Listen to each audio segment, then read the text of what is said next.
지금 이 시각 여러분들이 주목하는 뉴스 만나보겠습니다.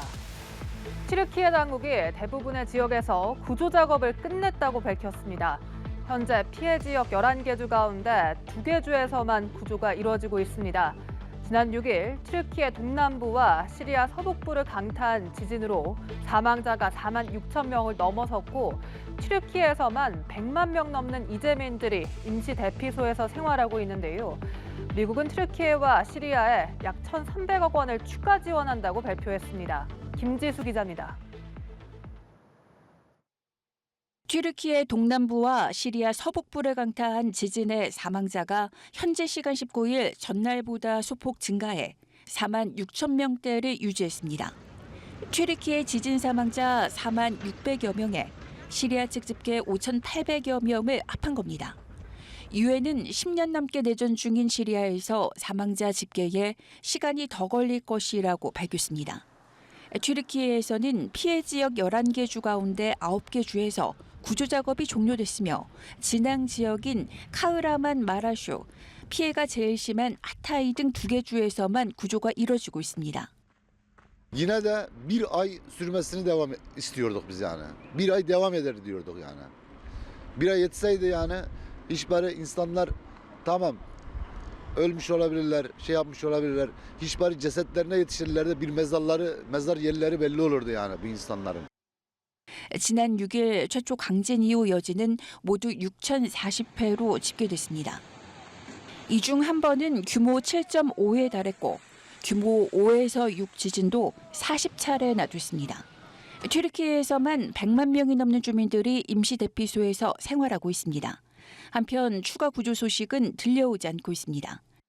이런 가운데 미국은 토니 블링컨 국무장관의 튀르키예 방문에 맞춰 튀르키예와 시리아에 총 1억 달러, 약 1,300억 원을 추가 지원한다고 발표했습니다.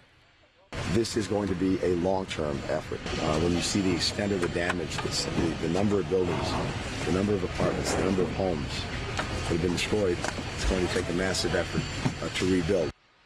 이로써 미국은 앞서 발표한 8,500만 달러, 1,100억 원까지 합쳐 모두 2,400억 원을 튀르키예와 시리아에 지원하게 됩니다.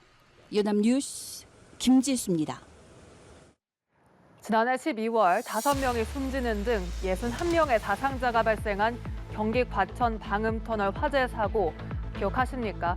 이 사건을 수사한 경찰은 불이 난 직후 초동 조처를 제대로 하지 않아 피해를 키운 인재로 결론을 내렸습니다. 사고에 책임이 있는 트럭 운전자와 관제실 직원 등 2명에 대해 사전 구속영장을 신청했고 방음터널 시공사에 대한 수사를 계속 진행 중입니다. 보도에 강창구 기자입니다. 5명이 숨지는 등 61명의 사상자가 발생한 경기 과천 방음터널 화재 사고는 불이 난 직후 초동 조처를 제대로 하지 않아 발생한 인재로 드러났습니다. 경기남부경찰청 수사본부는 업무상 과실치사상 혐의로 최초 발화한 5톤 폐기물 트럭 운전자 A씨와 제2경인고속도로 관제실 책임자 B씨에 대해 사전 구속영장을 신청했습니다. A씨는 지난해 12월 29일 오후 제2경인고속도로 성남 방향 가련 고가교 방음터널을 통과하던 중 자신의 5톤 폐기물 운반용 집게 트럭에서 발생한 화재를 예방하지 못한 혐의를 받고 있습니다. A씨는 트럭에서 불이 나자 자체 진화를 시도하다 불길을 잡지 못한 채 3분가량 허비하다 뒤늦게 신고하는 바람에 피해를 키웠습니다. 그냥 차를 다 버리고 도망 나온 상태였어요. 연기는 이거보다 더 심하게 났었고 불이 천장을 아예 휘덮었었습니다. 경찰은 A씨가 몰던 트럭이 2020년에도 고속도로를 달리다 불이 난 전력이 있는 점 등에 미뤄 차량 정비 불량 등 관리 미흡에 따른 화재로 판단했습니다. 고속도로 관제실 책임자 B씨는 화재 발생 시 매뉴얼에 따른 안전 조치를 제대로 이행하지 않아 피해를 키운 혐의를 받고 있습니다. 특히 화재 장면이 관제실 CCTV에 송출됐는데도 이를 주시하지 않았고 비상대피 방송도 제때 하지 않아 운전자들이 불이 난 터널로 진입해 화를 키웠습니다. 경찰은 이들 외에도 트럭 소유업체 대표와 관제실 직원 등 3명을 불구속 입건했고 방음터널 시공사에 대한 수사도 계속하고 있습니다. 연합뉴스TV 강창구입니다. 웹사이트 380여 개를 해킹해 개인정보 수백만 건을 빼돌린 해킹 대행 조직이 경찰에 붙잡혔습니다. 이들은 주로 불법 도박 사이트와 결혼 정보업체 등의 의뢰를 받아 동종 경쟁업체를 해킹하거나 사이버 공격했는데요. 이들이 빼돌린 고객 정보만 700만 건에 달합니다. 이름과 나이는 물론 출신 대학과 주식 투자액까지 세부 정보도 포함이 됐는데 업체들은 해킹 피해 사실을 알지도 못했습니다. 이 내용은 김경인 기자입니다. 경찰 수사관들이 이중으로 잠긴 문을 강제로 열어 사무실 진입을 시도합니다. 이른바 해킹 대행 조직 사무실로 컴퓨터에서는 각종 해킹 프로그램이 돌아가고 있습니다.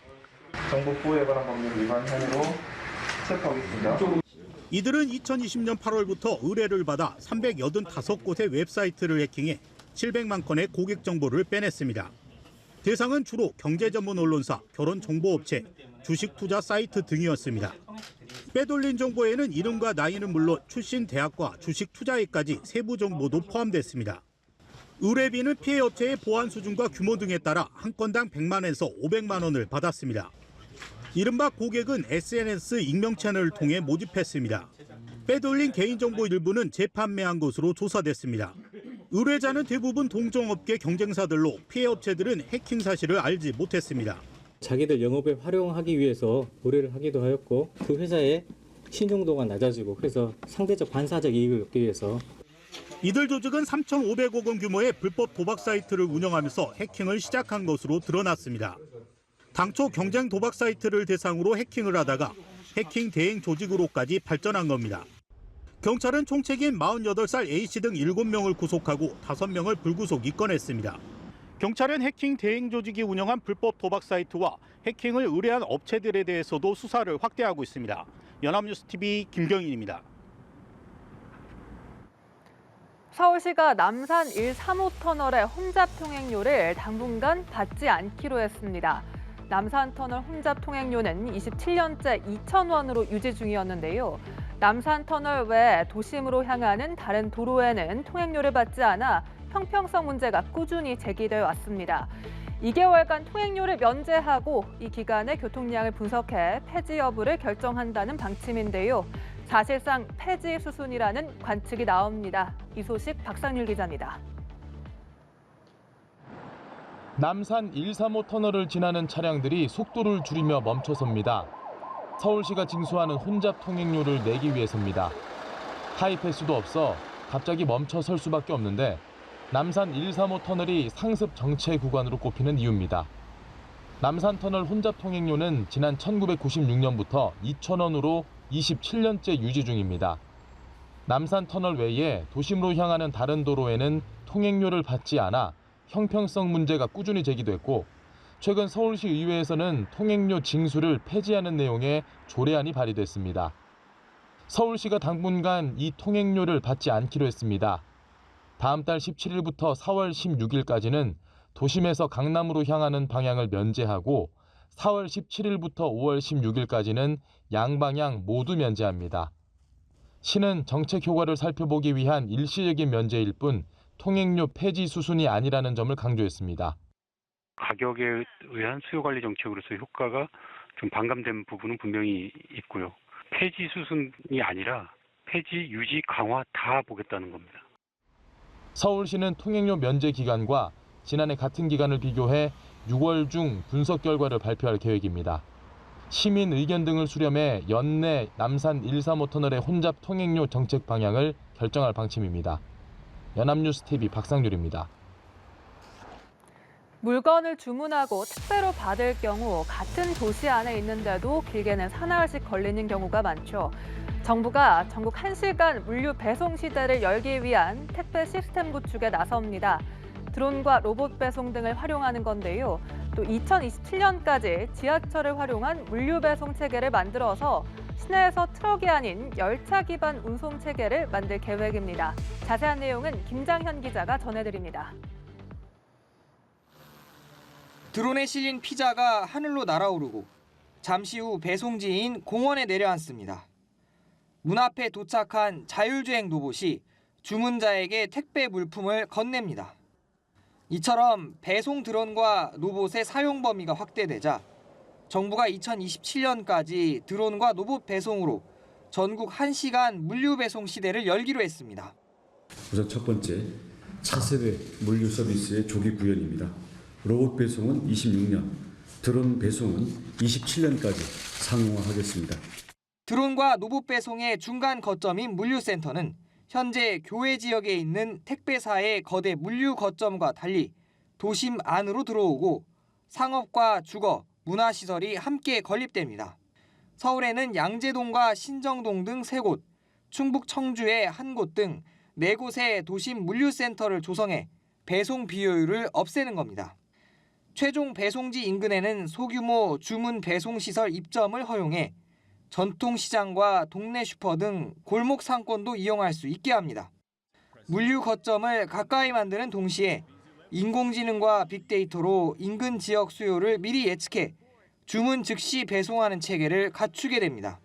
2027년까지 지하철을 활용한 지하 물류 배송 체계를 구축해 시내에서 트럭이 아닌 열차 기반 운송 체계를 만들 계획입니다. 또 연내 자율주행 화물차가 다닐 수 있는 시범 운행지구 지정과 함께 화물차 실시간 위치 정보 분석 모니터링 시스템도 구축하기로 했습니다. 연합뉴스 TV 김장현입니다.